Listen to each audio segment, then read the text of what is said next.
January 22nd, Wednesday, 2025. We are in the early study center in Palisades Park at 6:30 p.m. This is a regular board meeting in January. Flag salute will be led by Mr. Aaron. Please rise.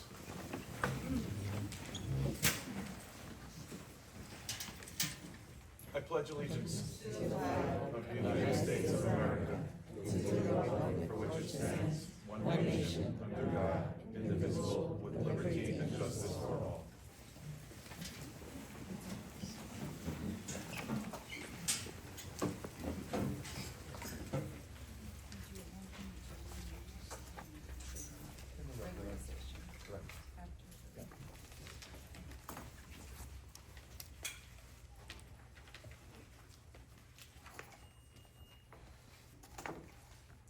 Ms. Amanda, please roll call. Ms. Soo Chung, Present. Mr. William Kim, Here. Mr. Anthony Kim, Here. Ms. Rebecca Lee, Here. Ms. Soo Kyung Park, Yes. Ms. Boyoung Yoo, Here. Mr. Aaron Pak, Here. Mr. Jun Yim, Here. Mr. Sergio Kaye, Dr. Cirillo, Here. Bush Wilbur. Here. In compliance with the Open Public Meeting Act, I hereby state that notice of this regular meeting has been provided to the public by a written notice dated January 15, 2025. The meeting notice has been emailed to all staff members at the District 3 school locations, communicated to the record, filed with the Board of Clerk of Palisades Park. Now we move on to the working session to review and discuss agenda and resolution.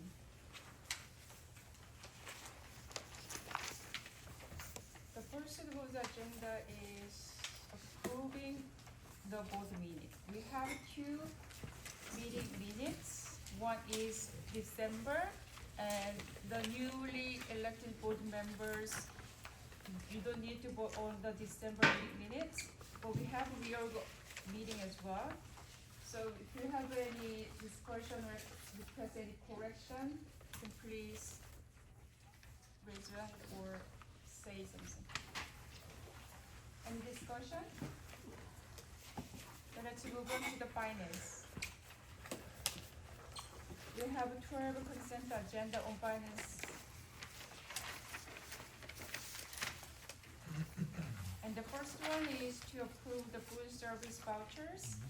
Second is the secretaries and treasurer's financial reports. Third one is ratification of board secretary's monthly certification, budgetary line item status. Number 4 is to approve the payroll of December 20, 2024 and January 15, 2025. Number 5 is to approve the bill list of January 2025. Right, this is, so it's a typo, right? This is January 2025. Correct. Okay.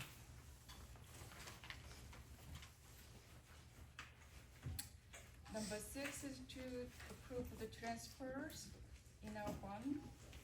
And number 7, student activity accounts. Number 8, tuition reimbursements to our staff members for their workshops. And number 9 is staff member visitation and workshops too. So so number 10 is donation acceptance from the Korean Consulate General in New York. Number 11 is acceptance of fiscal, FY is fiscal year, what is that? Correct. Yeah, fiscal year 2024 audit and annual comprehensive financial reports.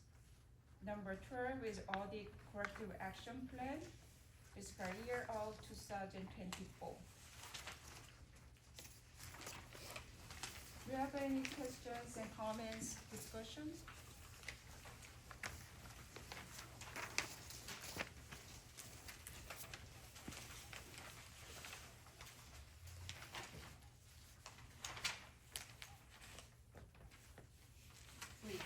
finance Yep. committee has just been appointed, so were they able to review all this before? I actually, so me as a board president and the vice president were invited to the finance meeting this yesterday, Tuesday. We usually, hold a finance meeting on Monday of the week where we have the board meeting of the month. But since the Monday was the holiday, so we met yesterday, but our Vice President, Mr. William King, wasn't able to attend, so instead, I invited our tentative finance, chair, Mr. Jun Lim, so we had a finance meeting.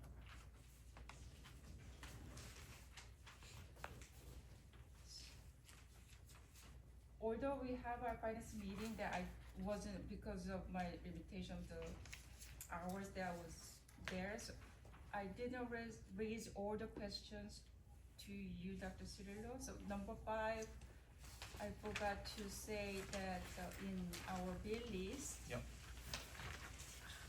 I don't recall that, because we discussed it before this month, but the same question that, can that bill list be categorized by type of business instead of alphabet?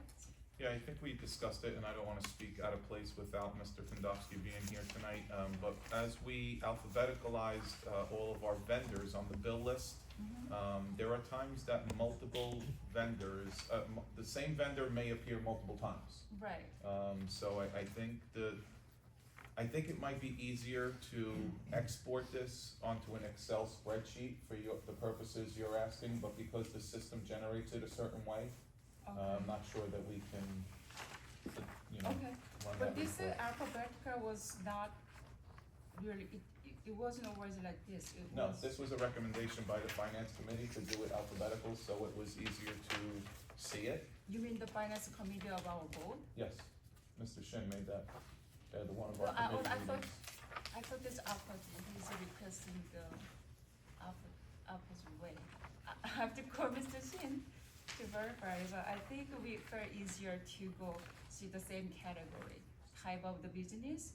For example, if it's the same type of business, like reimbursing to the parents for the payments in lieu for their transportation for their kids, like the parent's name come out if, for example, if her name is Amy, A comes out in the A, and the other parents who were under School of English school, then it will be categorized in E section.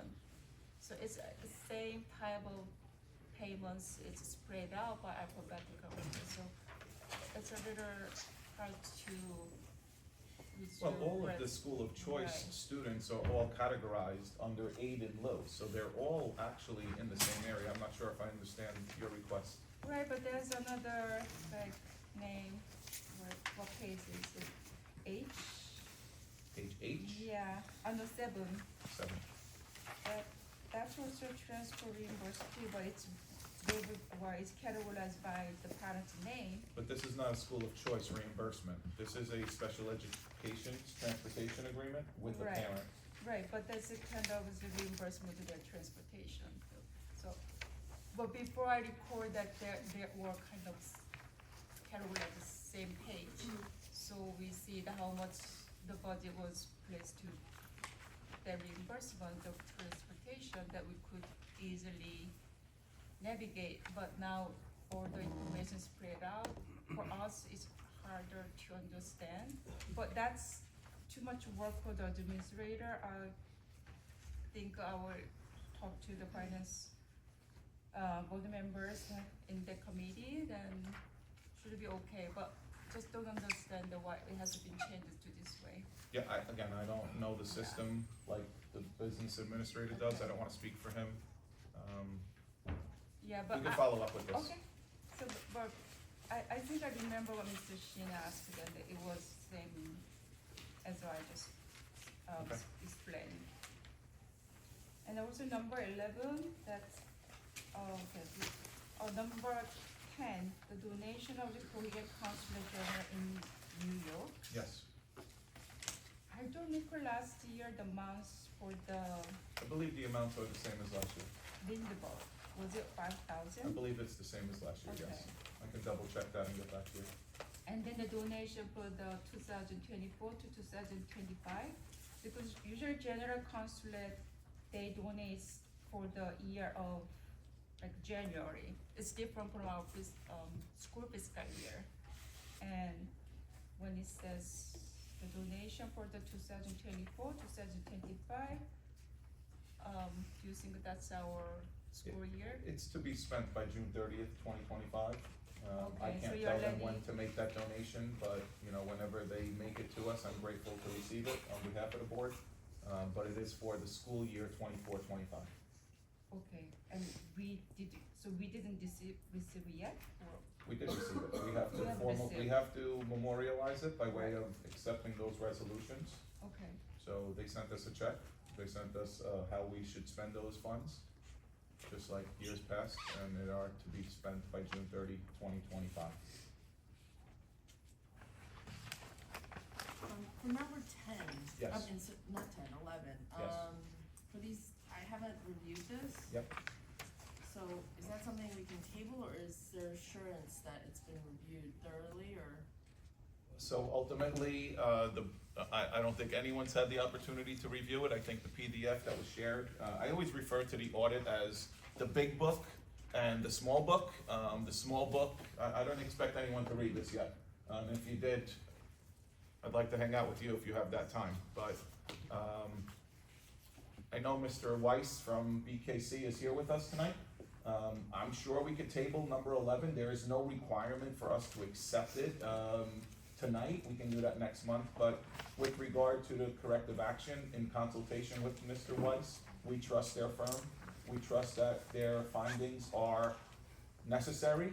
We've already implemented some of them, so hopefully they are not going to reappear. As far as the accepting of the audit and the comprehensive financial report, I'm going to defer to the attorney. Is there any requirement that they accept it tonight, or can that be tabled? I'm not aware of any requirement that has to be done tonight. To the best of my knowledge, audits are not even required of boards of education, is that right? I'm not sure about that, I think they are I required. don't know, but you might be right, I could be wrong, but regardless, if they're not required, the acceptance is probably not even mandatory, so regardless, we don't have to move on it tonight. I don't have to submit anything to Trenton tomorrow, is what I'm getting at.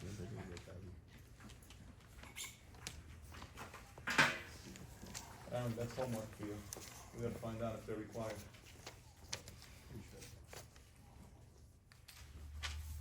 Google knows. so this number 11, the audit annual comprehensive financial report, it was like 160 pages that was shared yesterday. Honestly, I didn't have a chance to read, but thanks to Mr. Wise, they brought the summary here. But since we have full reports, and I think that many board members may have no chance to look up, Google knows. so They are required.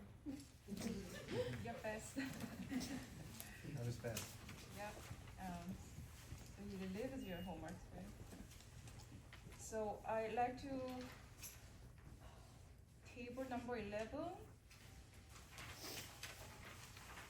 out of 12 consent agenda.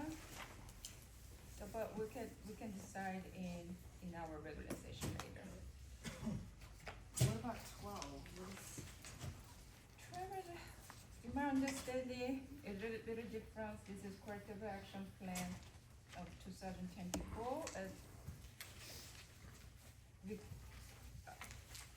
mean, it was just 2 pages, it's not and related to. there are just some languages are actually of the repetitive findings from prior years as well.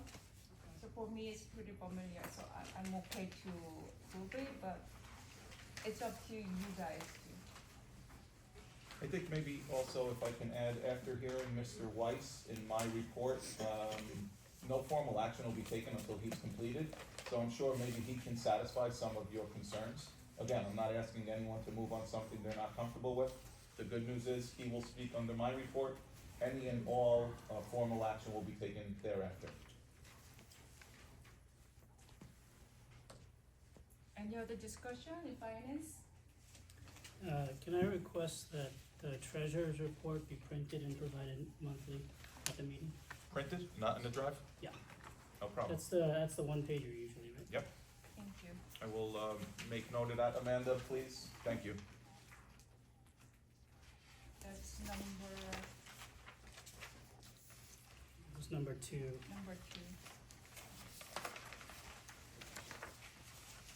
Bill, do you want to say it? I have it here if you want to say it, just for edification.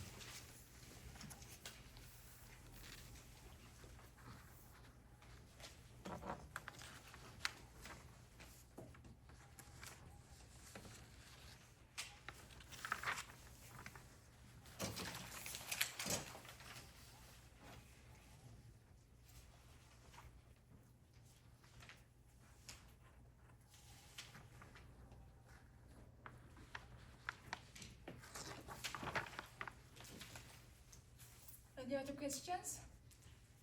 Let's move on to building and grounds. And I don't see any agenda or resolution. So let's move on to personnel. Personnel, number 1, home instruction teachers. Well, I think I would, I'm sorry, I didn't address that we didn't vote for we didn't approve the list of the chair and the chair committee committee members yet, so let me introduce the agenda first, and then, sorry, but thanks to do it, I wish you could do it too. Personnel, we have 6 consent agenda. First one is the home instruction teachers. There are 2 teachers, to be recommended by superintendents to approve the following home instructions. And number 2 is the critical placement request. Number 3 is appointment of staff.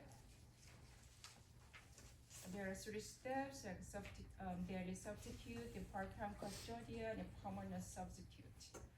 Number 4, Title 1 and JSLA, Academy After School Program Substitute.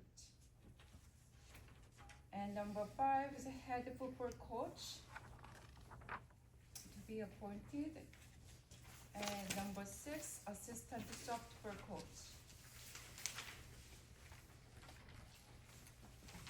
Do you have any questions or any discussion personnel?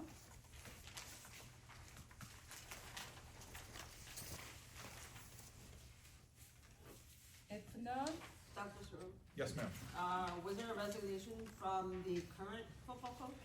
No, all positions are annually evaluated and or appointed and reappointed. Okay, But no, the answer is no. all right, thank you. any other discussion? Wait, so he's still there, or? As the coach? Yeah. No longer. Okay. Once, if the new coach is hired.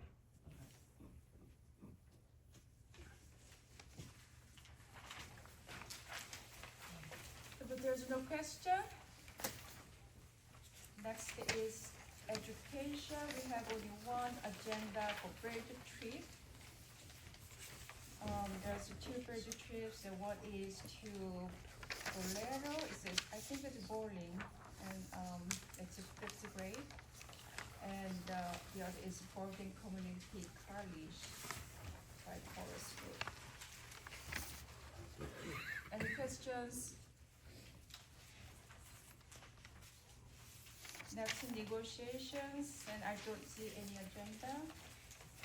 Policy, I don't see any agendas too. New Jersey School Board liaison, and then County School Board liaison, or School Safety and Security Committees. We don't have agendas to approve tonight. The order business was the last, where we just shared the last minute. I don't know if you look up the shared folder that was updated yesterday. There are, I have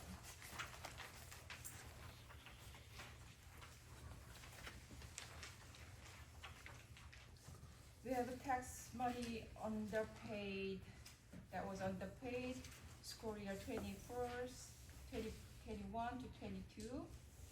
And this has been raised, for request the borrower to pay or reimburse, but it has not yet, so we are asking board members, because I don't think I bring it up actually in public or share it all board members as well, neither, so this, just to explain the basis. So we had our former auditor who was hired with us for past 25 years, correct? Right, of course, okay. And then 2022, we have changed the new auditor in 2022. And then I think the reports came out of that. And so when the auditor goes audit, that usually is the past year, past the school year calendar. And that was 2021, 2022. There are 54,221.22 cents were not paid to the school district. So I think Mr. Kondowski, our business administrator, sent the letter to borrower in 2023 February, but we didn't get it back. So I sent it out email 3 times past the year, including all our finance board members and superintendents, business administrator, and borrower side mayor council and their CFO and their business administrator. So we will raise this again, and the actual mayor is well aware, and then so they are willing to help. What the reason that I putting it up, because I'm going to resend it, including the newly appointed business administrator in the borough as well, and maybe this week or next week, including our staff and the board members.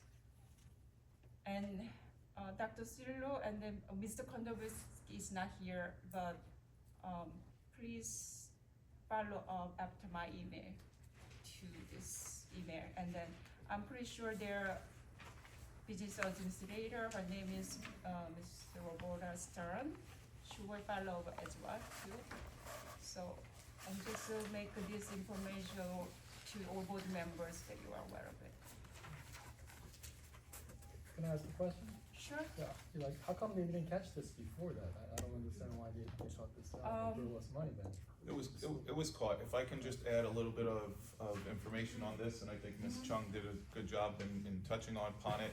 So, Mr. Weiss, who's in the audience again for his findings of our past school year, when they were retained, they did find that we were short $54,221.22.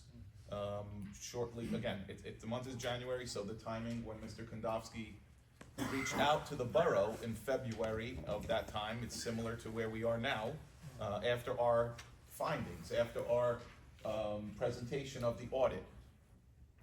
It fell on deaf ears. I can't answer as to why we were short. I can tell you that we have not given up hope that we are still owed 54,000 and change. Clearly, multiple attempts, including our board president, for the last year, it sounds like, has reached out. We are still not compensated that amount. The long and short of it is, we're not gonna just walk away from it. It's owed to us, it's owed to our schools. So ultimately, I'll be more than happy to follow up with the new borough administrator and or the mayor and council.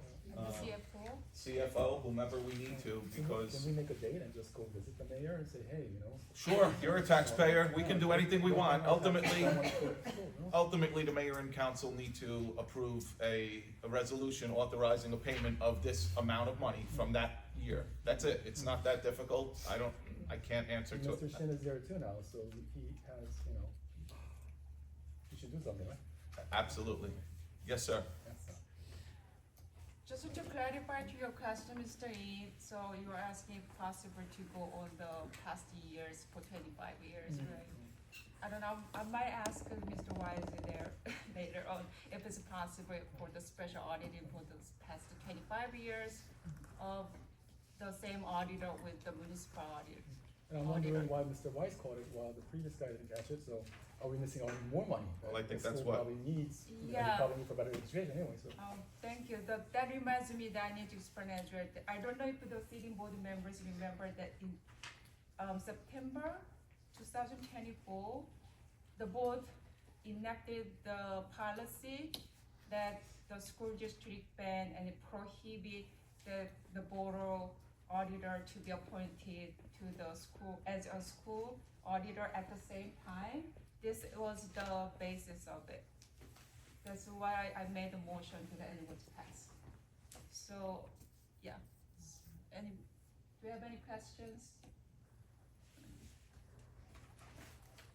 So the board special auditing, so yeah, we can discuss it, and then we might need the professional opinion as well too. I actually don't know about the audit much, so. But thank you for bringing that concerns. So, any other discussions? And there's okay. So new business, there's three new businesses. One is, well, two we're not see here because I brought it last minute today. But the first one is the committee appointments. I took some survey of your interest to be, or which committee to be, which committee you want to be belong to, and also based on my opinion or my knowledge about your talents and interest. So if there's any things you want us to discuss or any request to change, then please tell me. And if not, this is our committee structures. And the other agenda on the new business is, it's a separate sheet that I just put on the table. Some board members are explained and the basis of what the reason the why brought this. But this is about to amend or add just one or two sentences of existing policies. So I'm going to read it and then you can consult, or you can raise your question and discussion later. So the new business, policy revisions, be resolved. The Palisades Park Board of Education amended by law 9322 to add paragraph F, electronic communication among board members. F. Well, we currently have E, A to E, so we're adding them, provision F. School district provided board member emails may only be accessed through proper procedure in adherence to the Open Public Record Act by all parties, including district administration and employees. Be reserved. The Palisades Park Board of Education amended policy 6412.10, district rights and responsibilities. The current existing language is, the computer system is the property of the district and all computer software and hardware belongs to it. Therefore, the district retains the right to monitor all the access to and use of the internet. So we want to be revised this language to, the computer system is the property of the district and all computer software and hardware belongs to it. Therefore, the district retains the right to monitor all access to and use of the internet. For the avoidance of the doubt, the right to monitor does not provide arbitrary access by administration and employees to school district provide board members email. Report to bylaw 9322F, which I just explained above. And district employees IT or otherwise, and administration should not cause the alteration or deletion of emails or other IT logs without prior approval by the board. The second revision is, it's not revision, let's go by one. Do you have any questions and discussion regarding this?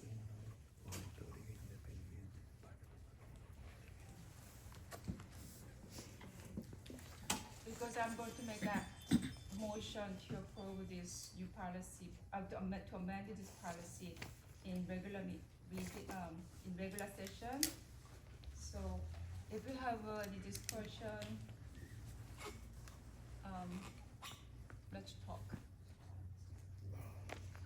If not, the number 2, new business, or this is not number 2, it's number 3, the new business item agenda is to create a committee. It's called Evaluation Advisory Committee. Be resolved that the Palisades Park Board of Education approves the establishment of the Evaluation Advisory Standing Committee to develop and oversee the effective system for evaluating the chief school administrator, principals, assistant principals, vice principals, business administrator, teaching staff, and other district employees when appropriate. The committee is in collaboration with the board presidents to implement the policies 2030, 2131, and 4116 by creating evaluation rubrics, conducting an annual summary conference to assess performances, progress, and the student achievement, preparing a written report for review and approval by the full board, and or carrying out additional related responsibilities as needed. And for your information, the policy 2131, as you might have seen it, and then, so this is about the evaluation to our school staff, which is the policy that our board has. And then we are, the evaluation advisory committee is not a new word. It actually was recommended and requested by the policy that we have. So do you have any questions? Chung, I do. Yeah. Being that I just saw this for the first time as I got here tonight, Okay. I'm curious, number one, who is going to be on this committee?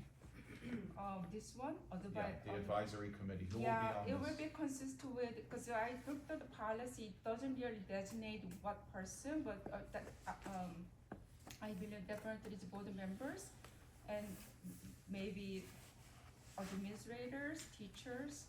So this is different from the panel, like I forgot the name of the term that also they are recommended, but the evaluation advisory committee, I believe this is the board members. So my concern is, Yeah.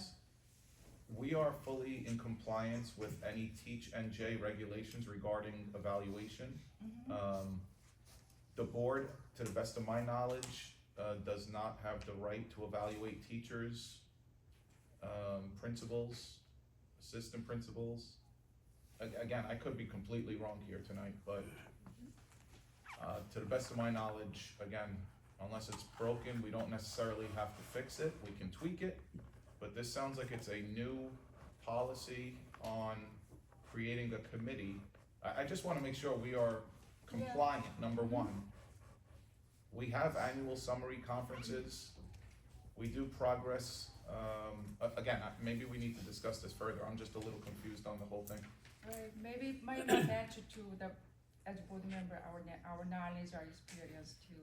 So probably if you prefer, and you're suggesting us to discuss more. Yeah, I just don't know, again, I'm not opposed to it, obviously I'll do whatever the board is asking us to do, so long that we're in compliance.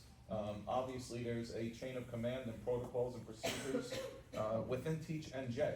And there are regulations that the Department of Education has.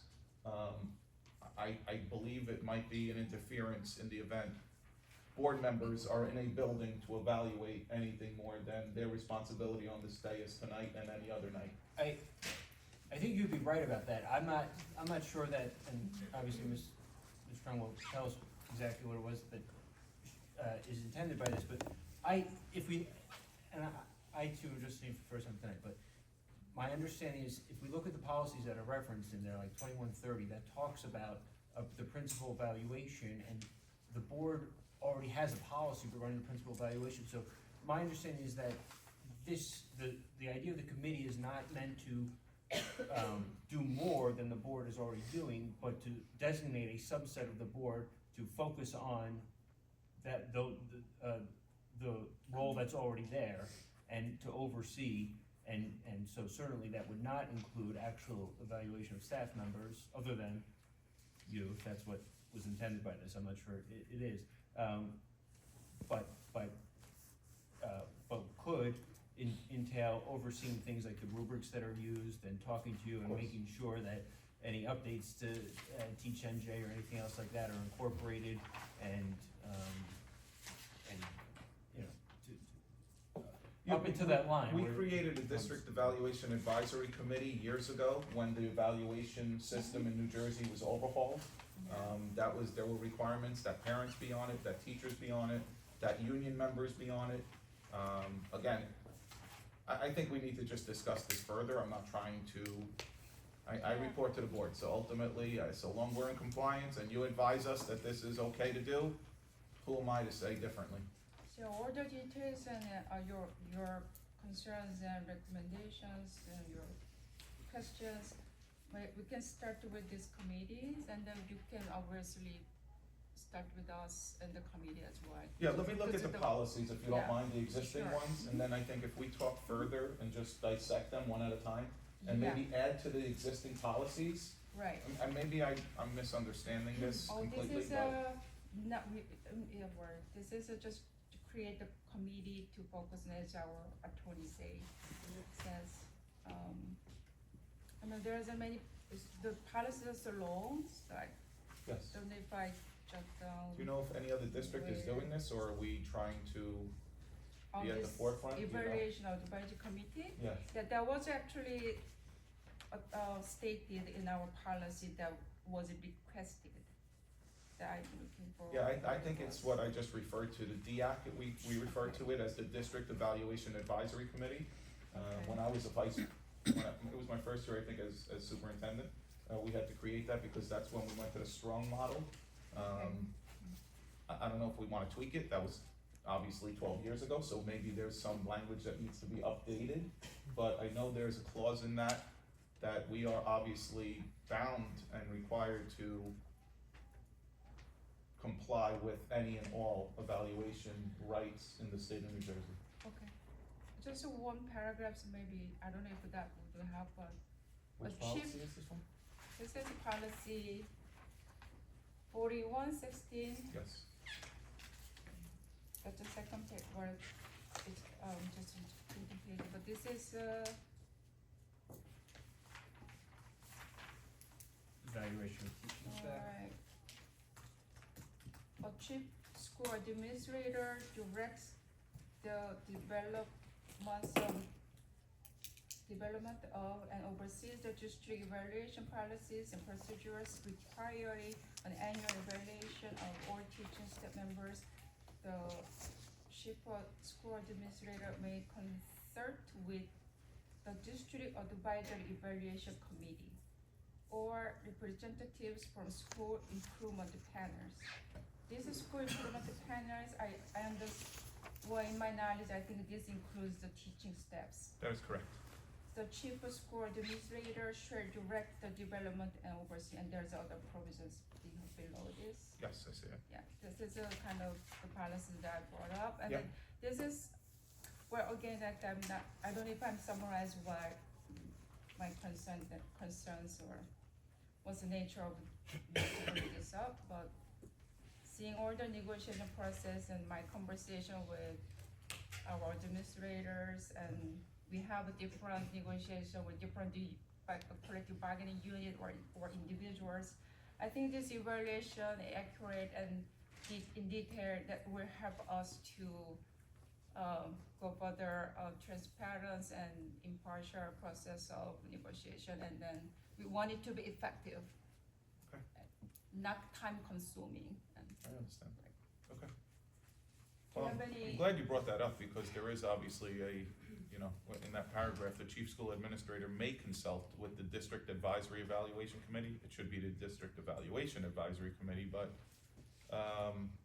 I definitely, I'm gonna look at all three of these policies in the next couple of days, and Okay, I definitely will confer with you further. sorry that I didn't mean to No, it's surprise you. No, because You I had didn't see it a before. vacation last week, and there's another holiday on Monday, and then okay. I was busy as well. So I just brought this language today, and then I'm sorry for all the board members for last minute, sharing of my new agendas. And there's third one, actually, I wanna add one more thing that I'm going to make a motion later on. That is that it's nice here too. When I was busy, I sometimes forgot to add on and request our board secretary to updates. But, I'm going to request and make a motion that all the contract of our school employee reflected on our website, because that is a public record and it has to be easily accessed to our community members. So that's it. So do you have any questions and discussion? There are actually 4 agenda and resolution on the new business. First is, well, I'm going to actually go again in our regular session before we take a formal action. But so far, if you have any questions, please do so.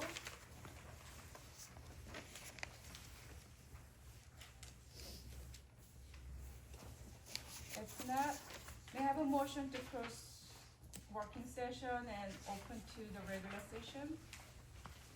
I motion. All in favor? No abstention, no objection?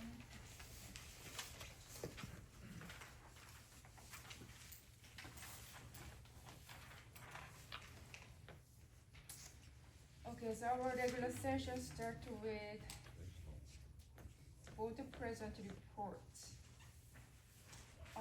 I just wanna thank the PTA for the dance events last Friday, January 17th, and thank you for inviting me too. I wish other board members were there too. It was really such a great time, and I'm not good at entertaining people, but you guys do. It was an absolute joy to all members, staff members and teachers, and then you PTA members, and then mostly children and their parents. It was great, thank you. So Dr. Cedar, you have superintendent reports for Yes. our audit presentation? Three items before I get to Mr. Weiss, and I thank you for sitting so patiently. First and foremost, as I've been given updates every month, pretty much, I'm very pleased to announce that last Wednesday, we had our new preschool orientation for the 2 new pre-K classrooms at the Lindbergh Elementary School. These are not my words, but the words of the administration, the faculty members. It was by far the smoothest first 2 days of school that we could have envisioned in the month of January. Fortunately enough, Thursday and Friday, the kids acclimated to Lindbergh Elementary. They had a nice 3-day weekend like the rest of us, but we are, again, very grateful. We've met all requirements for the Department of Ed. We've received any and all waivers. I'm very pleased with the work of the contractors. It really, Ms. Chung and I were there. We met with parents last week. All in all, I'm just grateful that that project is now behind us, and we can move on to other items that are of vital importance. Second, as we have been discussing for many a months, I'm very pleased to announce we have a student rep as selected and voted on by the students of the junior senior high school. There is criteria, as we've all updated in our policy. Mr. Tyler Jung, seated to my left, will be joining us on a monthly basis. When Tyler is not available, his alternate is second in command, we'll call her, Valerie Ramirez, who was voted a very close second. So it was a very good vote, and again, very good showing of democracy in our schools. So I formally would like to introduce Tyler to you. I've asked Tyler to say a few words, introduce himself. I hope he speaks nice and loud. So welcome, enjoy yourself. You have about 6 months to go. Hello everyone. So I just want to say a couple of words. So I'm really thankful and I'm excited to be a part of this position. And I want to thank you all for coming here today and for the support.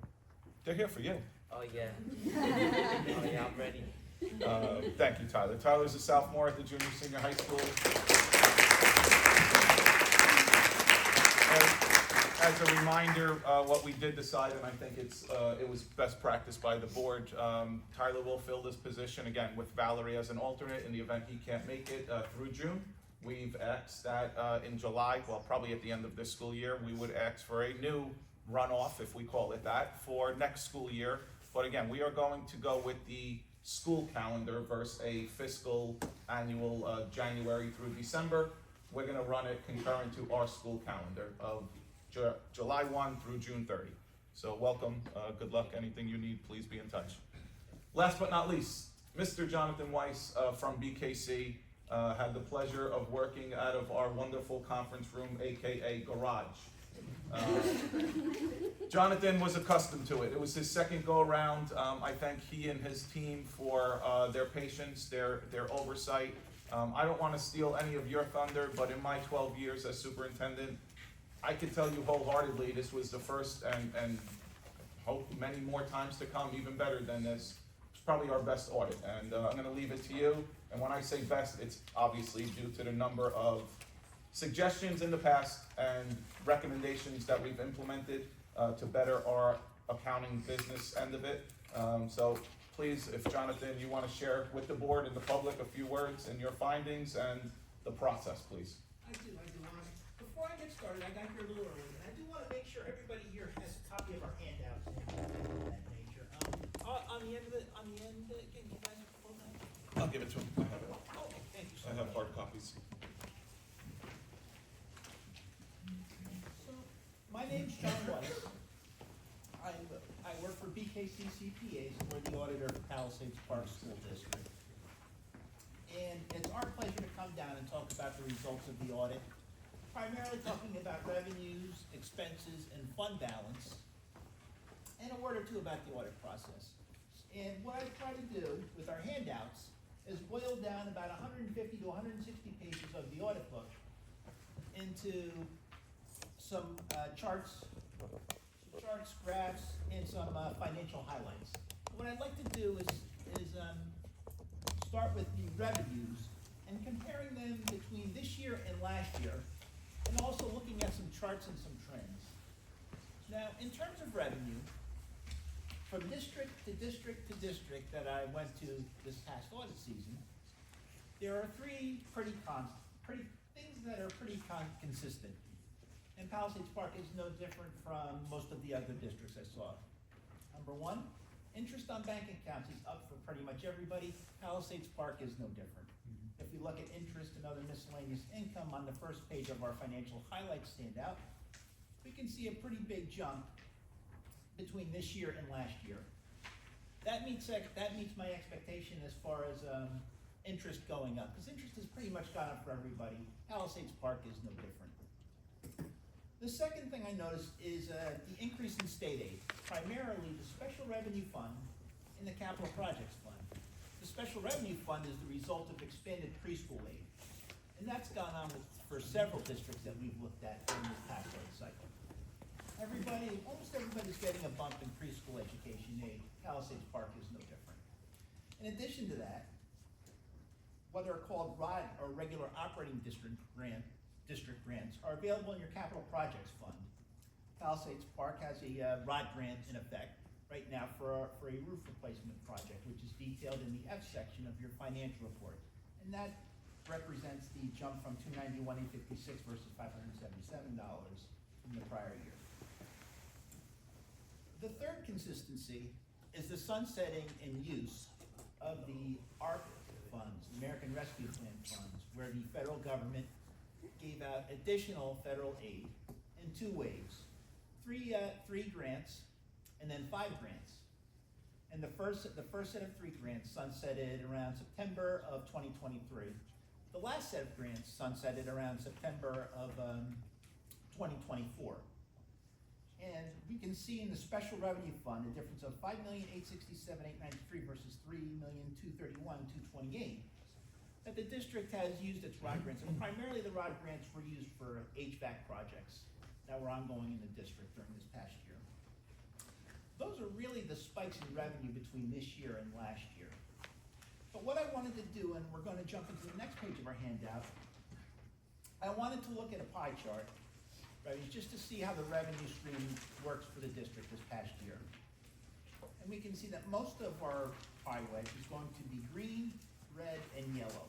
The green part representing the tax levy, the red part meaning the state sources, and the yellow part, and I wanted to highlight the yellow part because that's going to be going down just like it's going to be going down for everybody as the ARP grants have sunsetted. But for the most part, the district's funding came from the tax levy, the state sources, and the federal sources. The line chart to the right details the tax levy and what's happened over the last 10 years. And the real pronounced thing is 2020, where the district had where the municipality had a significant revaluation and tax rates went down. Things have been pretty steady, and the line that you can control is the blue line. And the district's done a pretty effective job of controlling that blue line and keeping the tax rate relatively stable. If we look to our bar charts right below that, we do a 10-year trend. And we can see that the tax levy has increased a bit, but it's been pretty stable. As we talked about earlier with state sources, we can really see the bump in 2022, 2023, and 2024, and those bumps represent preschool aid. 2022 was really the first year you had it. 23 it was expanded, and 24 it was expanded some more. And on top of that, that also includes your driveway or your roof project. We talked about earlier the federal money, and the federal money is represented on the red bar charts. And we can see the federal stimulus money primarily in the latter part of 22, a little bit in 2023, and a lot in 2024, the spend down of those funds. We also talked about the impact of miscellaneous income earlier in our presentation. And we can see the spike between 23 and 24. And as we mentioned earlier, that's going to be interest on bank accounts. And that's pretty consistent throughout almost all the audits I've seen this cycle. Any questions, comments, concerns on revenue before we jump into expenditures? Okay. We're going to go over financial highlights for expenditures. And 2 things stuck out to me while I was preparing today. The increase in students and instruction-related services, and the capital outlay. That's really where most of the bumps were in things. For students and instruction-related services, a lot of the bump there was for our occupational physical therapists, our one-on-one aides, and our speech therapists. And that's going to be contingent on IEPs or individual education plans, both for students in-house and students attending other districts. We saw a pretty big jump in that this year compared to last year. In addition to that, capital outlay jumped from 2.6 mil to 4.96 mil. I'm sorry, are we on the? I'm sorry, I'm looking for that, okay. Is this Wait, one? You should have an expenditure or financial highlight page. Okay, sorry. Wait, all right. My papers are missing. Okay, thank you. Oh, no problem. Yeah. So, as I was saying, our big change with expenditures between this year and last year were primarily the related services, and to a much bigger extent than the capital outlay. And the capital outlay is a bit of an outlier because we're not going to have that year in and year out. We're certainly not going to be upgrading doing great big HVAC projects every year.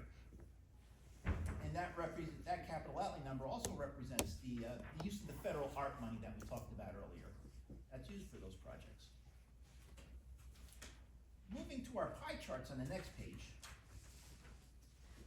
I wanted to get a sense of where we were spending our money, and from district to district to district that I go to. My pie wedges are primarily going to be green, blue, and purple. Most of my pie chart is going to be made up of that. Jonathan, can you just display the page you're looking at so Oh, board members sure. can follow? Thank you. You have 2 pie charts for expenditures. And the top pie chart is going to be green, blue, and purple in most districts, and Palisades Park is no different. Our green wedges represent our instruction costs, our regular instruction and special education instruction. Our darker blue pie wedge is going to be the tuition for the students that are sent out of the district. Our student and instruction-related services, our lighter blue pie wedge, that represents our occupational and physical therapists that we talked about earlier. Not only that, our nurse's office, the guidance counselor, the child study team, the librarians, all of those departments are covered in that area. Our general administration includes the superintendent's and principal's office as well as the business office. Plan operations and maintenance of the buildings, pupil transportation, and employee benefits, the purple wedge. What we wanted to look at below that is, okay, now that we know that where the departments are, we want to see exactly what it is these expenditures are comprised of. Most of it, as it is in most districts, is going to be on salaries and related benefits, and that's going to be the green and the purple wedge. A bit for utilities, a little more for tuition. Supplies are our red wedge. The purchase services, that's going to be our specialists and therapists that we talked about earlier, your auditor, your attorney, and your transportation costs. Now on the next page, what we wanted to do was go through and do a trend and do some line charts on things. We have about 8 line charts on this page.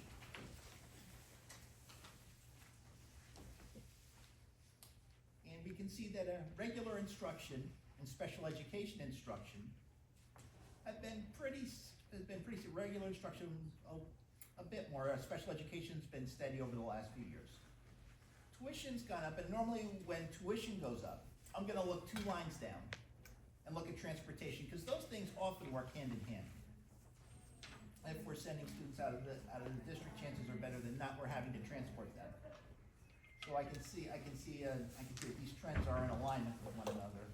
A bit more tuition, a bit more transportation. We talked about the bump in student and instruction-related services earlier. That was primarily driven by more therapists this past year. General administration is relatively flat, as are employee benefits. Plant operations and maintenance, we did not have as many repairs as we had last year. We're also in the process of building new things too, so the expectation is hopefully we'll have a lot less HVAC built once the HVAC projects are done. Any questions, comments, concerns on expenditures before we talk surplus? The capital outlay that you mentioned, is that in the plant operations and maintenance? Where would that be? I'm sorry? Capital outlay that you mentioned? Capital outlay are things that are either big equipment purchases or big building or big projects that the Right. district's undertaking. But it's not included in these parts? Nope, it won't be included in there because we find that for trend analysis, capital can go up and down and up and down, and it's very hard to. Got it. Thank you. Any other questions, comments, concerns before we talk surplus? Okay. In terms of surplus, between this year and last year, and I'm looking at our financial highlights, financial facts. Surplus is down $542,654 between this year and last year. The biggest decreases in surplus were primarily cap reserve, and we talked about the ROD grant in your capital projects fund earlier in our presentation. With ROD grants, there's a local match. The dip in capital reserve represents the district's contribution to that grant, because the state kicks in 40%, and the district kicks in the balance of 60%. That explains the decrease in capital reserve. Our encumbrances, we have a decrease there. We went from 1,084,093 and 562,273 this year. Our open encumbrances represent purchase orders where the purchase order is in the system, but we haven't received the goods yet. And what we want to do is make sure those funds are reserved or set aside, because we're going to get these products in the fiscal year. And we don't want to be spending 24-25 money on 23-24 stuff. And setting up that reserve for encumbrances ensures that that doesn't happen. Really, it's a reflection of just open purchase orders at the end of the year. Bit of an increase in excess surplus. In the state of New Jersey, you can't have too much money at the end of the year. An excess surplus represents amounts that are automatically entered as budgeted fund balance in your next budget cycle. The amount of $1,600,000 was realized at the end of the 22-23 audit and was used as budgeted fund balance in the 24-25 audit. They're always 2 years apart. The excess surplus of $1,309,517 at the end of 24 audit, that's going to be used as budgeted surplus in the 25-26 audit. That's going to be worked on soon by the district office.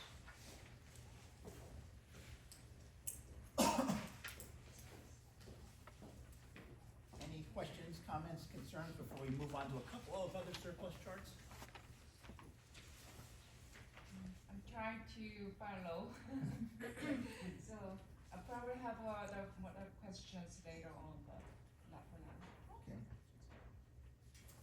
What we do now is we're going to look at a pie chart of surplus. As our pie chart goes from green to blue, the money gets less restricted. Our excess surplus we talked about earlier, that makes up our two top green wedges. Our lighter green wedge represents our capital reserve, and the even lighter green wedge represents the maintenance reserve. Now, the capital reserves are going to be for funds in the district's long-range facility plan. So what this enables the district to do is finance all or part of a capital project internally without having to go to the taxpayers, or without having to go for the taxpayers as much. The maintenance reserve works in a similar way in that there are items in your comprehensive maintenance plan that may be a significant repair that's not a capital item. And this enables the district to keep funds aside to fund those, so we don't necessarily have to hit the taxpayer for that, or at least not all in one shot. The district is self-insured for unemployment compensation. There's a little bit of money there. Our committed amount, the lighter blue wedge, it represents our encumbrances. Our assigned fund balance represents money that's earmarked as budgeted fund balance in the next budget cycle. And the lightest blue shade is your unassigned fund balance, your quote-unquote free fund balance. If you look at the trends over the last 5 years, our restricted balance, that's excess surplus, has gone up a bit. Encumbrances, this one I expect to go up and down a little bit because it's contingent on what your purchase orders, your open purchase order system or encumbrances are at the end of the year. Our unrestricted has gone down over the last 2 years. And one of the things the state did in the 21 and 2022 fiscal year was increase the maximum amount of quote-unquote free surplus you can have. Because normally a district is limited to 2% of operating, 2% of expenditures, or $250,000. For those 2 years, the state allowed you to go to 4%. But that ended after the 2022 fiscal year. So back to when we got to the 2023 fiscal year, we went back to 2%, and the decreases represent that. Our assigned fund balance represents amounts that are earmarked for subsequent years' budgets, and those can and do fluctuate by year depending on district needs. And the last represent trends in capital reserve activity and maintenance reserve activity, and the maximum amount you can have, because, as I said earlier, there are some instances in the state of New Jersey where you can have too much money. In your capital reserve, you're limited to what's in your long-range facility plan. In your maintenance reserve, you're limited to what's in your comprehensive maintenance plan. As we can see here, the district has used capital reserve over the last couple of years. We know that from 23 to 24, the decrease in capital reserve is represented by the local match for the RIDE grant. And for maintenance reserve, the district made a transfer of funds at the end of the year, increasing it a bit. But the district also withdrew $350,000 in the 2024-2025 year, the year we're in now, for related maintenance projects. And as we can see, we're pretty close to our maximum amount for what we can have in our maintenance reserve at the end of the year. Any questions, comments, concerns on surplus before we move on?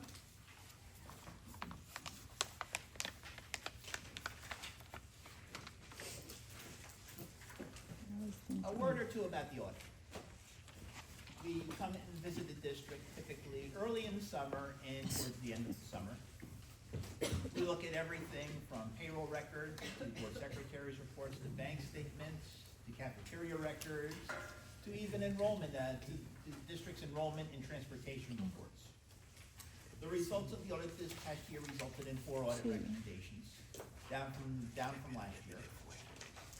The first recommendation is to ensure that the district had a separate treasurer in place or a reconciler of accounts per New Jersey guidelines. The second recommendation, which was a repeat of last year, was making sure that the low-income registers in eligibility criteria are maintained when reporting on the district's ASSA report.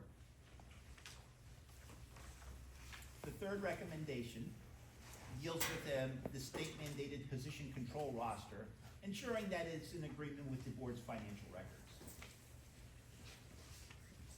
And the last recommendation is making sure that expenditures that are for capital expenses are properly classified through capital outlay accounts rather than current expense accounts. Any questions, comments, concerns from the board? Can you explain the details of that last one again? Sure. When expenditures are incurred, we can go into one of 2 buckets. A current expense as a result of operations, or a piece of equipment, or a construction project that's going to last for years. And when we were reviewing expenditures, we saw, like, the big one that sticks out for me is the wireless infrastructure, which was for a significant amount, and it's going to last the district a good long time, at least as far as technology goes. But when we see things like that, and we have to move, and we have to propose reclassifying an expense, getting down in the weeds a little bit, from Fund 11 operating to Fund 12 capital outlay, when it goes over a certain dollar amount, we have to say something in. This was a case where it was a prior year recommendation that wasn't completely corrected.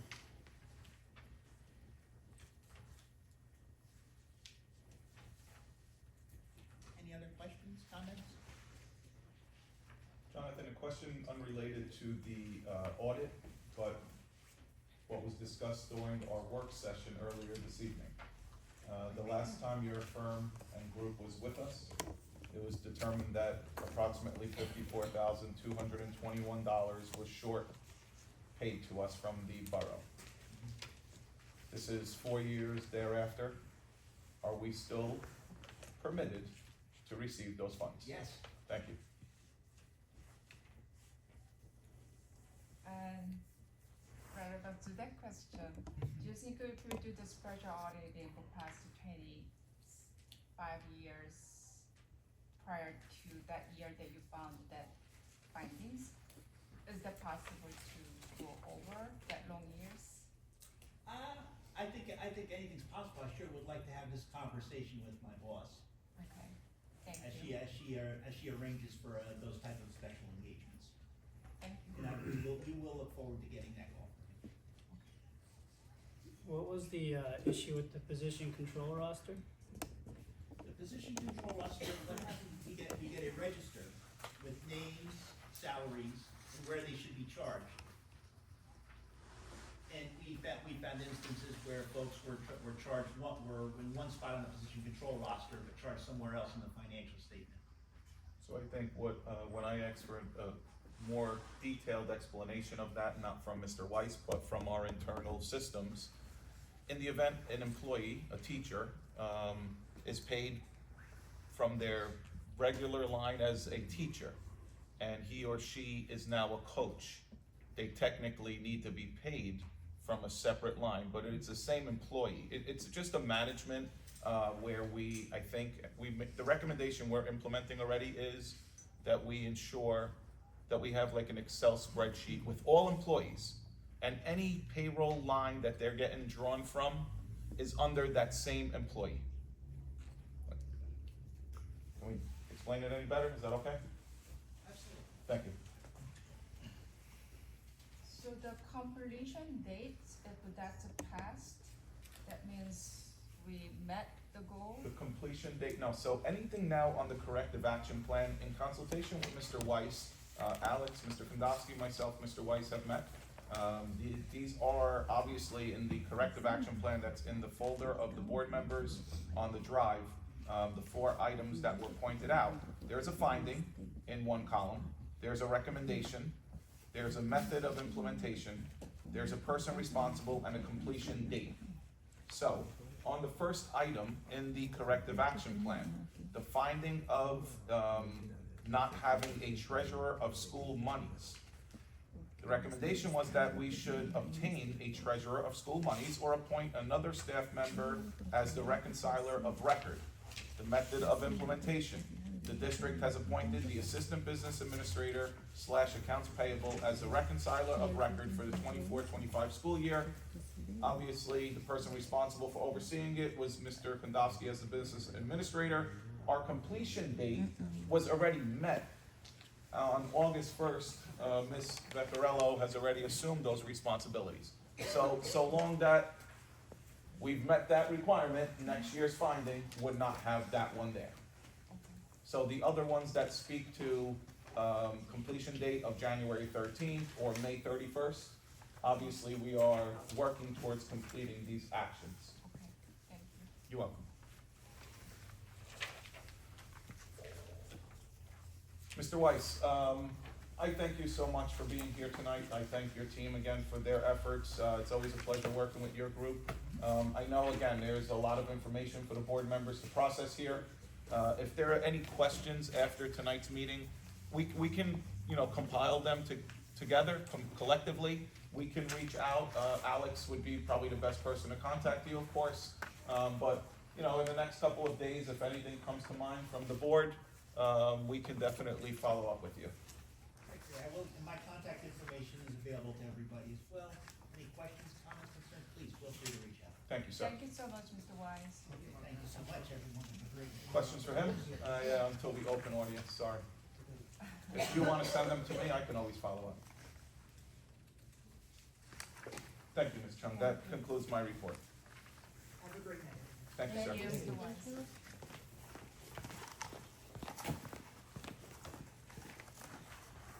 So our board attorney is down on Monday. Do you have any report?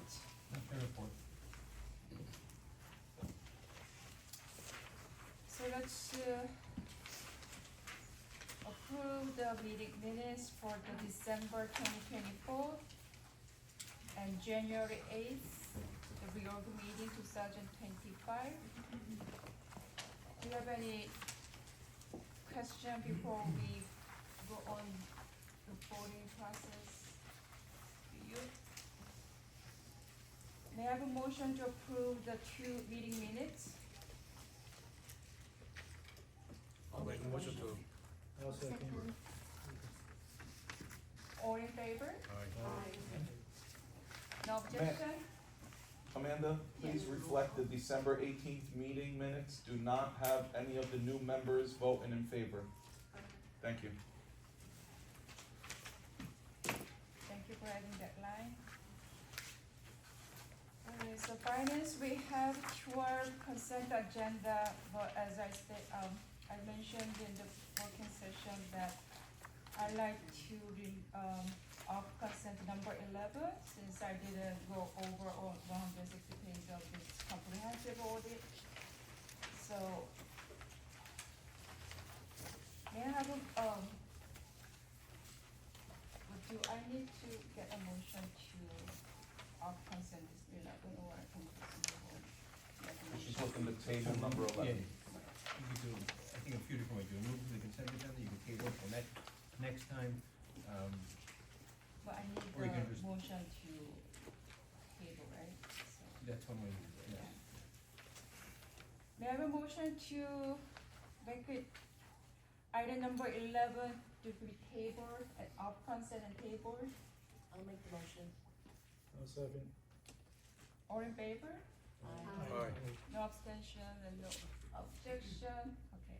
So may I have a motion to approve number 11, number 1 to 12, except number 11? I'll make a motion. Second. Roll call, please. Sue Chung, Yes? Sergio Kaya, Yes. Rebecca Lee. Anthony Kim, Yes. June Yim, Yes. Bo Young Yu, Aye. Soo Kyung Park, Yes. William Kim, Yes. Aaron Pack. Yes. Okay, next the personnel. We have 6 consent agenda for number 1 to 6. Anyone have any questions? If not, may I have a motion to approve number 1 to 6 in personnel agenda and resolution? I'll make a motion. I'll second. Please roll call. Sue Chung, Yes? Sergio Kaya, Yes. Rebecca Lee. Anthony Kim, Yes. June Yim, Yes. Bo Young Yu, Aye. Soo Kyung Park, Yes. William Kim, Yes. Aaron Pack. Yes.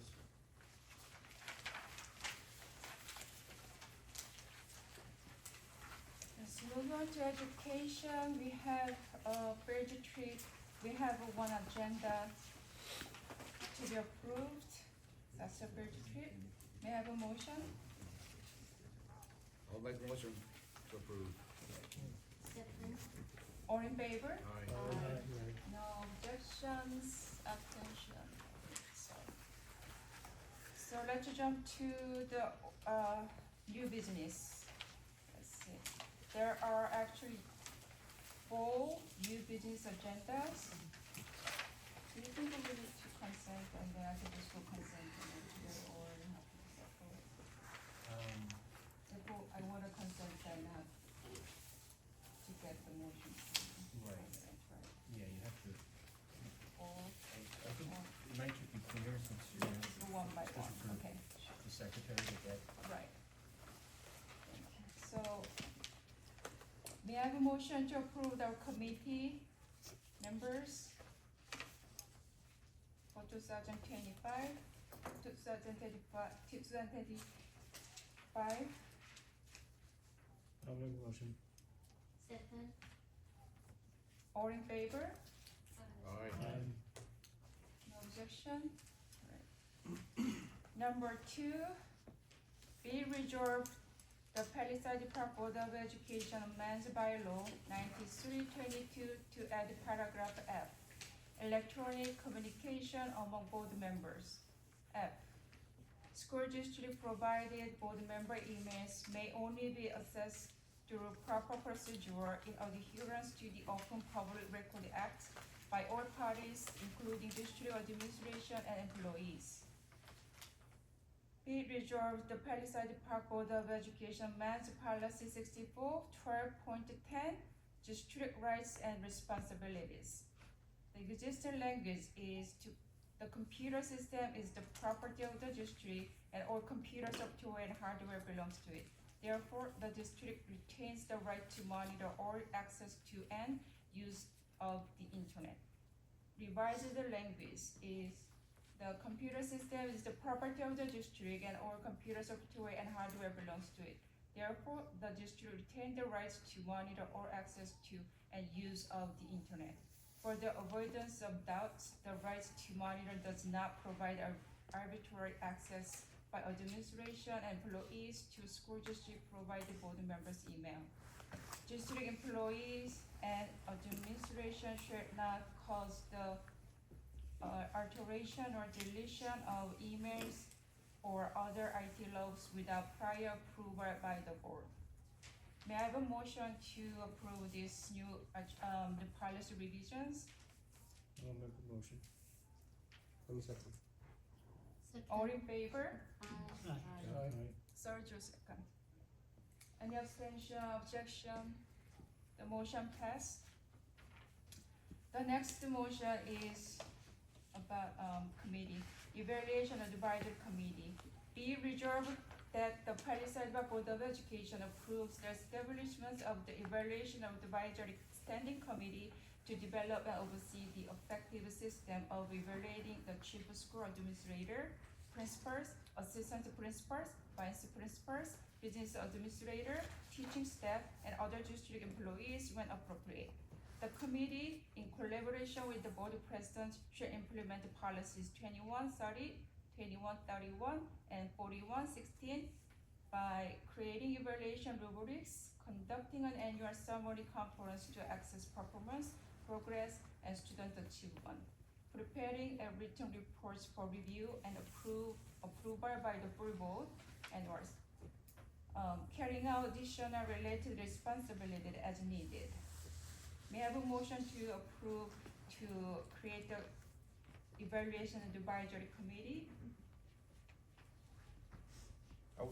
I thought this was gonna be reviewed before we moved on this one. Yes, can You we, do? it might be the language issue, I don't know, so Okay. can we revisit this? Sure. So do I need to make a motion? I mean, I think I we don't- could just go through a vote. I mean, I think it's simple enough to create a committee to oversee these things. I don't really, Okay. Because as a Board of Ed member, you can't evaluate anyone besides the superintendent. it's not meant for, like, Yes, but you're overseeing an evaluation of the administrators as well as the teachers. it's an advisory This language committee. doesn't reflect those, I think. It's an advisory committee. I don't, Yeah, it was Think it's- creating an advisory committee. Speak to it, please. So I think to clarify, the language is pretty specific as to develop an effective system. It's not so that the Board of Education members can go ahead and administer the schools and evaluate teachers directly. That can happen, won't happen. I think this is to create a rubric which I believe is a responsibility of the board according to the policies, that can be used by the administration to evaluate their staff, as well as for the board to evaluate the CSA. Thank you. So, again, I'm sorry, I don't wanna belabor this point, but a rubric, the committee is going to oversee the system for evaluating all of these individuals by creating what I believe is already in place. I feel like, It's in place, but it can be Adding- tailored by so more district. specific requirements are gonna be sought? I believe, I believe that's the intent. I'm not sure, but I think, if I'm understanding correctly, that just like the board has policies on facilities and Yes, maintenance sir. and things like that, they also have this facilities committee, because it's, they wanna have a specific group of board members who are dedicated to that and focused on that area and exercising the board's appropriate function in that area. So it's not meant to do more than the board already is doing, I think, in the policies that are in place. It's not a new policy, it's just designating a specific subset of the board whose focus is going to be on doing the existing policies, and that's my understanding of it. Right. I think the other thing is that some of these policies were not being executed by previous boards, when Got they it, should have been. enough said. Alright, so should I make a two motion? The one is that to put this motion on the floor or not, and then what do you think? If you want, one way to do it would be to just call for a motion to pass it, Yes, if it okay. gets second, then you can vote, and then if there's enough. Okay, Pass so it. I'll make a motion again, then may I have a motion to create the evaluation advisory committee?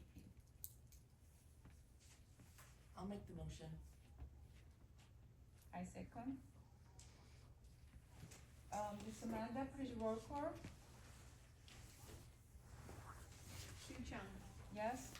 Surya Pali, Yes. Rebecca Lee, As of now, no. 'Cause it could be the language issue, you know, the rewording or whatever, so. Anthony Kim, No. June Yim, Yes.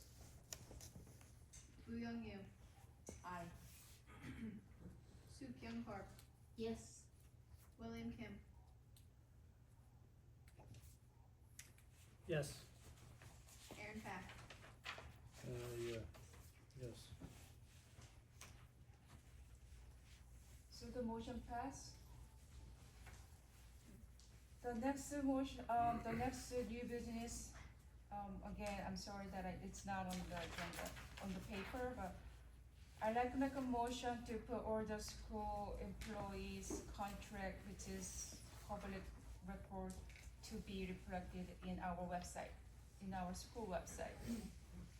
So for example, the teachers is collective bargaining unit, so the union contract, and if there's an individual board school staff, like the employees in our superintendent's office or secretaries, yeah, their contracts are public record, so those. So I'm not saying that each individual teachers, but it's union, that's union contract. So may I have a motion to post our school employees contract on our school website? But what would be the purpose? Just easy access to it, cause it's been for me, it's been hard to get collect its contracts to review this and that. Some parts, it takes years, and actually I look for other districts as well, and quite a few, and many or little, but anyway, that's not that uncommon that we can find their contracts on their websites. So this would encompass Mm-hmm. Dr. Serrano down to janitors, like, Yeah, if the janitor has a unit, do they have a unit? Right, so that unit, the collective bargaining unit, union unit, will be there. And then we see some parents raising questions about the current negotiation since, as long as any documents and records are public, I'm very open to share it. And then I think those public records should be easily accessible to all the community members as well. Yes, can I ask, Bush Law Group if there's any issue legally with doing that? No, especially because it's conditioned upon the documents being public or publicly available to begin with, so. Not based on my understanding of the rules. so if someone wanted to obtain that right now, they would have to make a request through the office, is that how they do it now? It's your prerogative, right? Yes, right, it's subject to Oprah, with the Open Public Records Act and a request. Some of the collective bargaining agreements might be available on the PERC website. So, you know, theoretically, they're all supposed to be there, but it doesn't always happen in practice.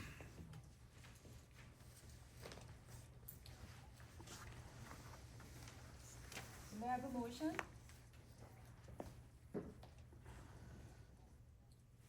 Nope. Then the motion carries. Okay, so it didn't pass that, right? There's no motion. So let's move on to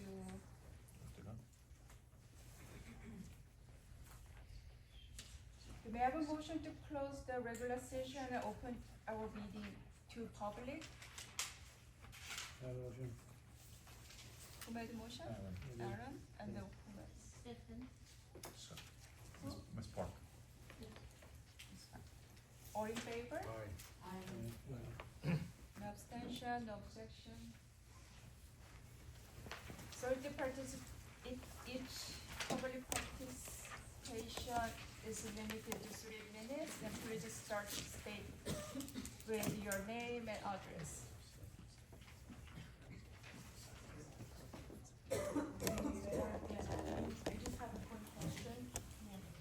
My daughter came home last week, she's in first grade from Lindbergh, stating that the babies at Lindbergh are very cute, and that her pre-K4 teacher was at Lindbergh. Thought it was a little odd, but I just brushed it off, but now today we hear that it has been implemented, but there's no playground. So what is the estimated completion of that playground? When are we expecting it up? Thank you, that's it. We're gonna back and forth or at Yeah, the go end? back and forth with me. Okay, as I mentioned previously, fortunately enough, we have been able to implement those 2 classrooms. The playground, we've already consulted with one of the vendors. We are seeking the location of that playground, either very close to the school building, or near the basketball court. With that being said, again, I'm not the expert on location of playgrounds, but I don't wanna put it somewhere to move it later. Reality is, 20+ years ago, when I started in this community, the playground was actually in what is now a parking lot. There was a playground there. It was a rather nice playground at Lindbergh Elementary School, but as our schools continue to grow and community continues to expand, parking was essential. Playground was removed, unfortunately. With that being said, the goal is by the spring, warmer weather will obviously result in some of this snow and ice to be melted, and a playground to be installed. Is a playground required? Is that For what- pre-K it is. Yes. And the gentleman there? Good evening, team. My name is Mike Howard. I live on Edsel Avenue. I came here today to complain about the weather, but I don't think Dr. Cirillo can help me with the weather, right? So we're gonna pass that. I remember 2 meetings ago, Dr. Cirillo showed a graph of metrics that you want our kids to meet certain or exceed certain benchmarks. And I believe, I have three kids that go to the school district, and each of my kids go to different schools. So all 3 schools, I have a kid that goes to that school. So in order, I'm thinking the key to meeting those benchmarks that you want to exceed are sitting in front of you wearing these green T-shirts. So please show value to our kids, the parents that have kids in the school system, and the teachers. Show value to the teachers and pay them what they deserve. Thank you.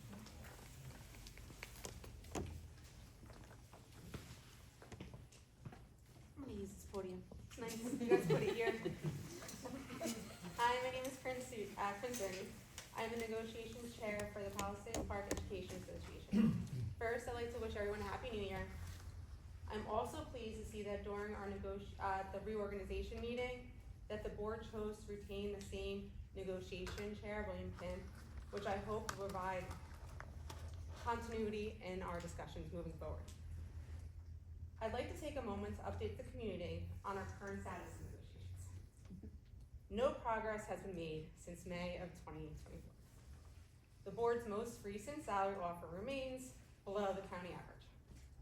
We are now in the process of fact-finding. A fact finder has been assigned, and we were informed tonight that our first meeting is going to be February 4th. At this time, we sincerely hope the Board of Education has moved past the efforts to rewrite our entire contract, something no other district in our area is attempting. The staff at Palisades Park deserves a fair and equitable contract now. Our educators have devoted their careers to this community, but if these issues remain unresolved, many of us may be forced to seek positions in other districts where we're better compensated and respected.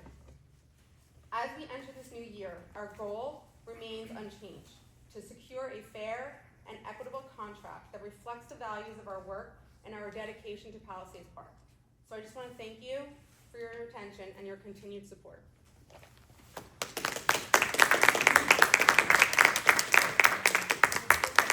Mr. Rivera, just a second.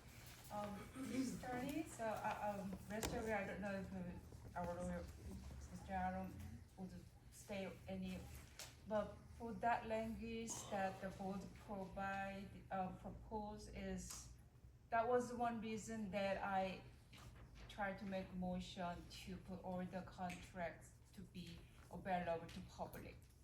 Because I want people to see all the languages, and that's the start points that I can explain and then have some more understanding from you. And I really appreciate our negotiation team of all the members. They put a lot of time to update the languages, which was not being really updated for past years, decades, or more than that.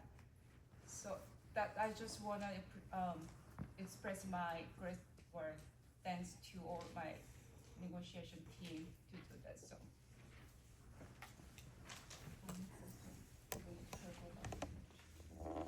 Good evening, everyone, and a happy new year. My name is Bradley Rivera. I'm from down the street, down on Edsel Avenue.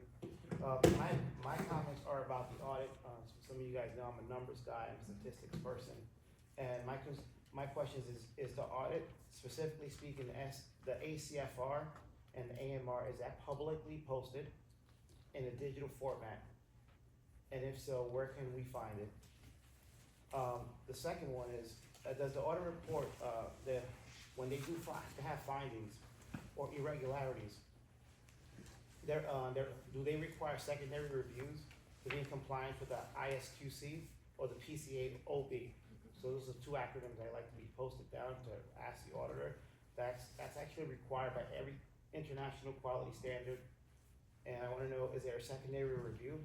And are the findings, I see there's a cap, right? So a cap is corrective action plan. Most quality audits in any format has a CAPA. It's missing an alpha, which is corrective action, preventative action.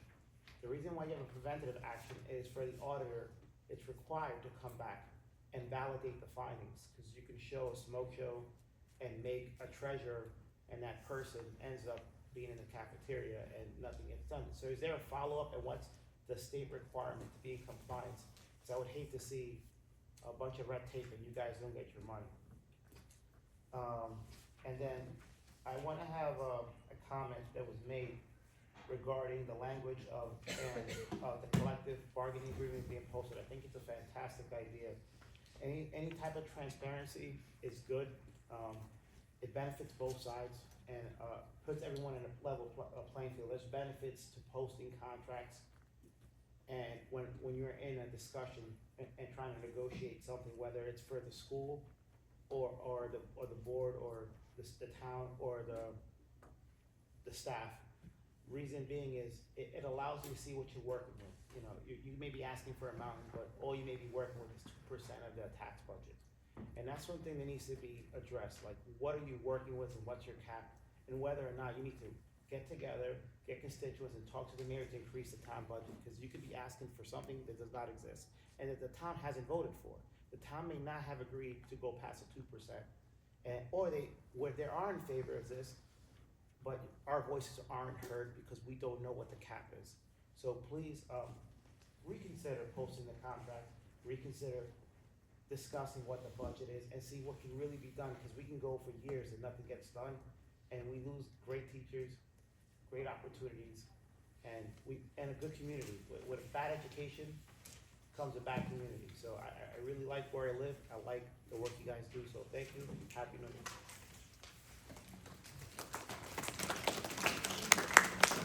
Mr. Rivera, I'll be very brief in my answer. It probably wasn't just his charm that won you over. He's pretty smart, it sounds like, at least. I don't know.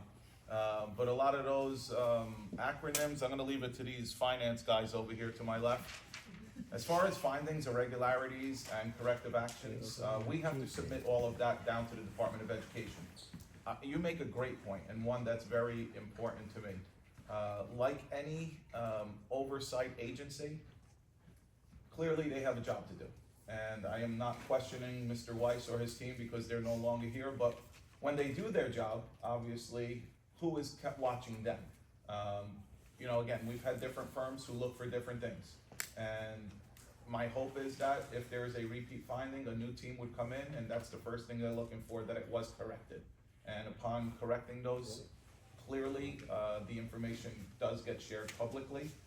As far as the audit itself, the ACR, the ACFR, AMR, I've never heard of those two acronyms, so I'm gonna leave that to the experts. I know that, but again, I don't know what the accounting regulations require us to post and not post. You know me to be a very straightforward person. If you'd like to look at it, make some time, you're a taxpayer, I'd be more than happy to sit in the office and show you them specifically. And thank you, Mr. Rivera, at least I got a one post from you. Yes. Hi. Good evening, Board of Education members. I'm Frank Ring. I live on 14th Street, 251 14th Street. I was born and raised here in Palisades Park. I'm a proud graduate of Palisades Park High School, class of 1981. Been around a while.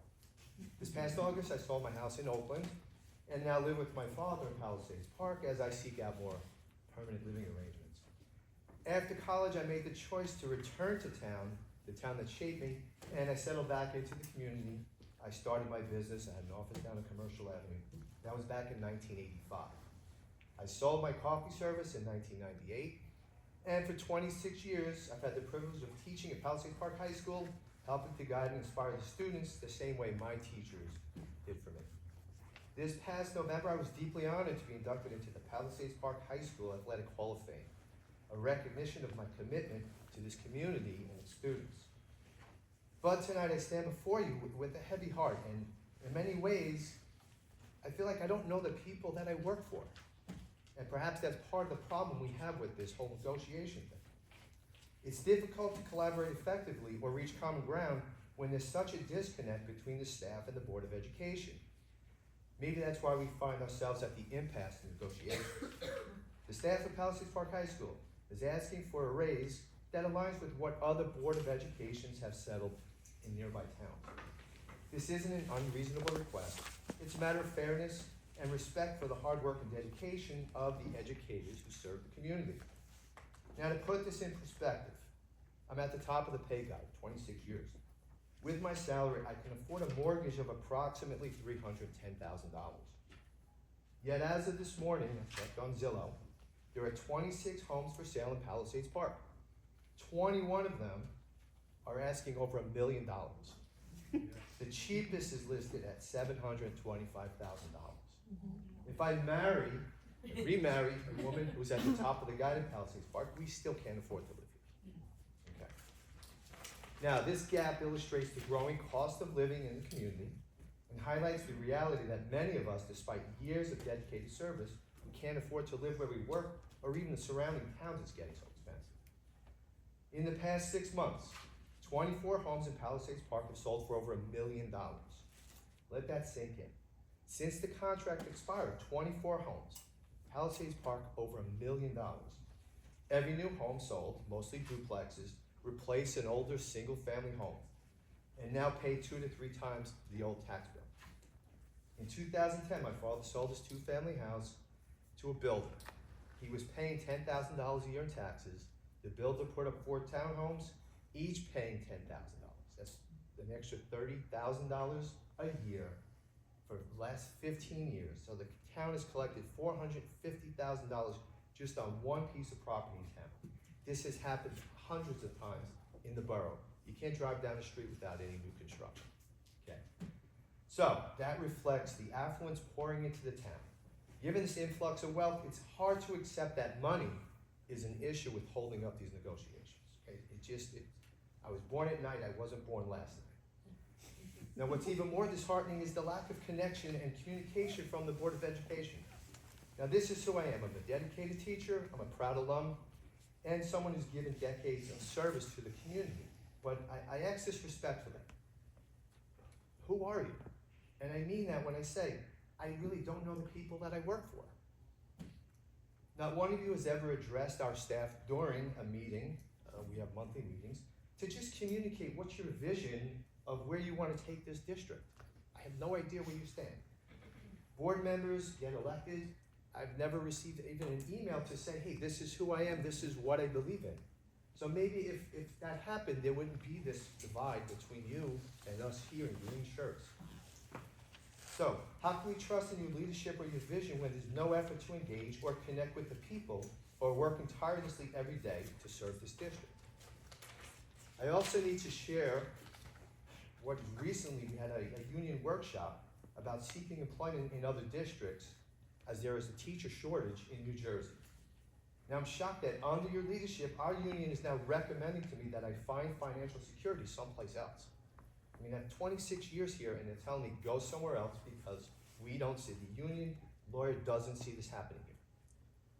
This is a school and a community that I care deeply about, and yet I'm being encouraged to look elsewhere because of the challenges we face. So I urge you to reflect on the kind of leadership you want to provide and the legacy you want to leave.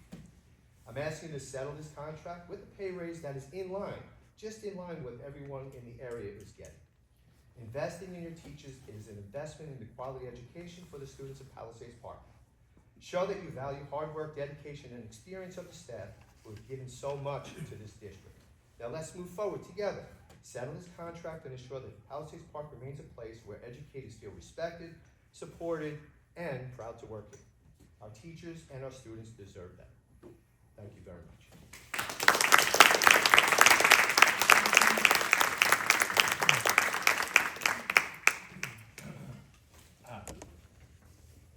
Mr. Frank, I'm sorry, what's your last name? Ring, R-I-N-G. Perhaps if you were the negotiation chair, there would be a new contract, because not once did your negotiations team ask for county average.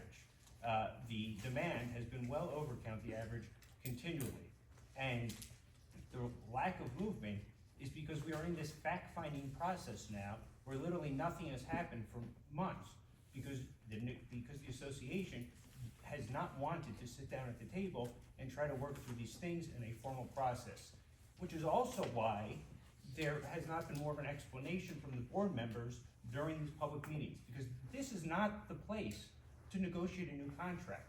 The place to do it is at a negotiations table, at a meeting between the committees. And the attempts to try to do it in public is not right and improper, not fair to the board.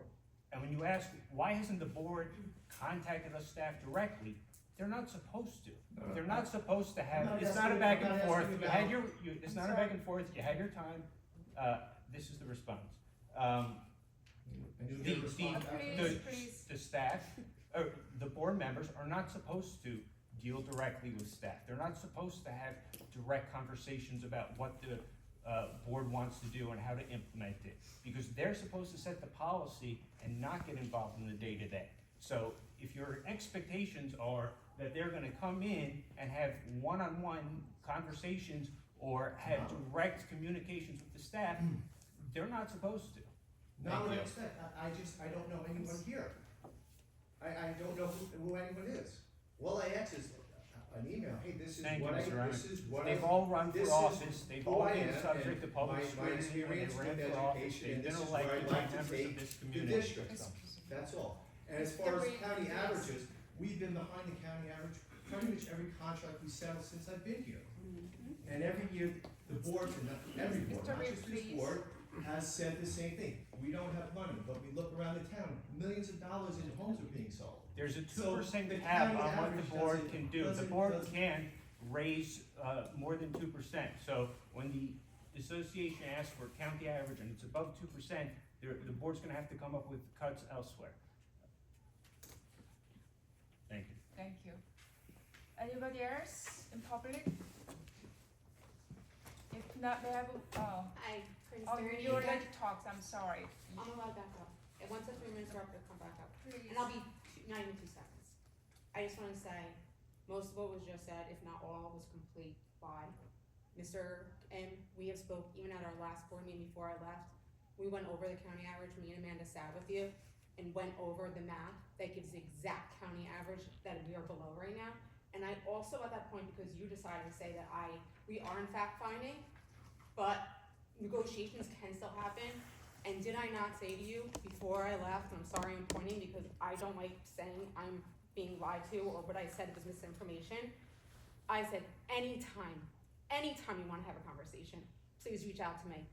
February 3rd, the mediators want to have a meeting. We said yes, the board could not. February 4th is me and my husband's 15th year anniversary. You know what I'm doing? I'm gonna be at fact finding because this is what is important to me. So how dare you?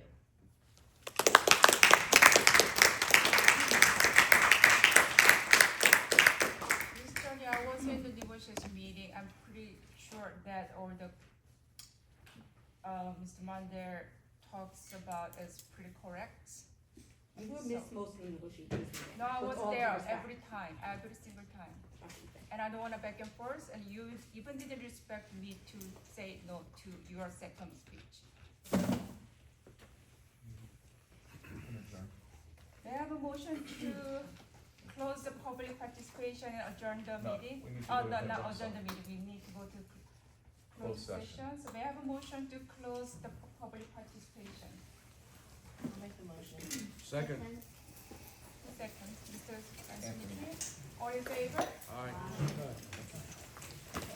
So we'll go on the closed session and There will be no formal action after the closed session, so